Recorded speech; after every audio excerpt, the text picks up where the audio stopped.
Most people view language learning as a tedious academic chore, a list of vocabulary and grammar rules to memorize.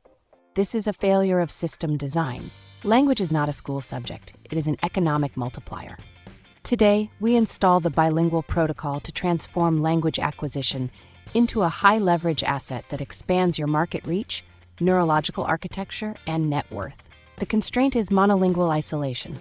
When you operate in only one language, you are confined to a single information silo, a limited cultural logic, and a narrow subset of the global economy. To scale, you must implement linguistic expansion.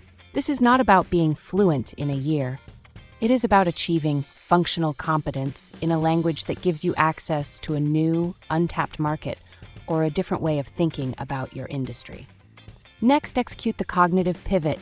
Learning a new language forces your brain to build new neural pathways, increasing your cognitive flexibility and problem-solving speed. When you speak a second language, you gain the ability to navigate different business systems, negotiate across cultural borders, and perceive value where your competitors see only noise.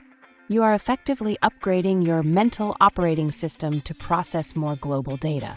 Finally, practice direct monetization. Do not learn a language for travel, learn it for leverage. Pair your new linguistic skill with your current high-value expertise. When you can deliver your unique system of value in multiple languages, your total addressable market expands exponentially. You are no longer just an operator in your local sphere. You are a global bridge. Stop wasting time on fluent vanity goals. Start engineering your language skills to open new markets and scale your output. When you bridge the language gap, you bridge the gap to higher net worth.